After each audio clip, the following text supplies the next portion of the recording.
அந்த பணம் என்ன ஆச்சு? கொடுத்தானா இல்லையா வட்டி? சோறு கூட நிம்மதியாக தீங்க விட மாட்டாங்க. இவங்களாம் யாரு? ஆ யாரா? என்னப்பா ஷூட்டிங்கா? என்ன ஷூட்டிங்கு? என்ன ஷூட்டிங்கா? ஏய், தொழில் பண்ற இடத்துல என்னடா? ஏய் உனக்கு தெரியாதா? எதுக்கு இங்கெல்லாம் கூப்பிட்டு வந்த? அங்க வெளியே நின்றுட்டு இருக்கானுங்களே, எதுக்கு நின்றுட்டு இருக்கானுங்க? உங்களை மட்டும் தானே உள்ள கூப்பிடுறேன். உனக்கு அறிவு இல்லையா? கிளம்புடா. அமுத்துடா. கிளம்புடா. கிளம்புடா. எங்க போறல? இந்த அளவுக்கு எமோஷன் வரணும். ஆக்ஷன். யாரா அவங்க? எதுக்கு வந்துடுறாங்க உள்ள? எதுனா வந்துக்கிறீங்க? ஷூட்டிங்கா? ஸ்பீடாக கொஞ்சம் அப்டேட் பண்ணுங்க.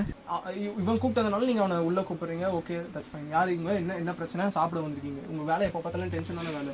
ஸோ இப்போ தான் நீங்கள் நிம்மதியாக சாப்பிட்றதுக்காக உட்காருறீங்க. அந்த டைமில் இவங்க வந்து ரெக்கார்ட் பண்ணிட்டு இருக்கானுங்க இந்த மாதிரி வந்துட்டு. அது உங்களால் தாங்க முடியல. ஏன்னா உள்ள நிறைய பொருள் இருக்குது, சரக்கு இருக்குது, எல்லாம் இருக்குன்றதுனால நீங்கள் வந்து பயப்படுறீங்க. தம்பி சொன்னான் தெரிஞ்சவனு, அதனால தான் உள்ளே சேர்த்துருக்கேன். புரியுதா? படம் எடுக்கிறல்ல என்னை வச்சு நல்லா அழகாக காட்டுப்பியா? இஞ்செல்லாம் அழகாக நான் பார்த்ததே இல்லை. சின்ன வயசுல தொத்தி லவ் பண்ண ஒரு பொண்ணு.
ज्वलल्ललाट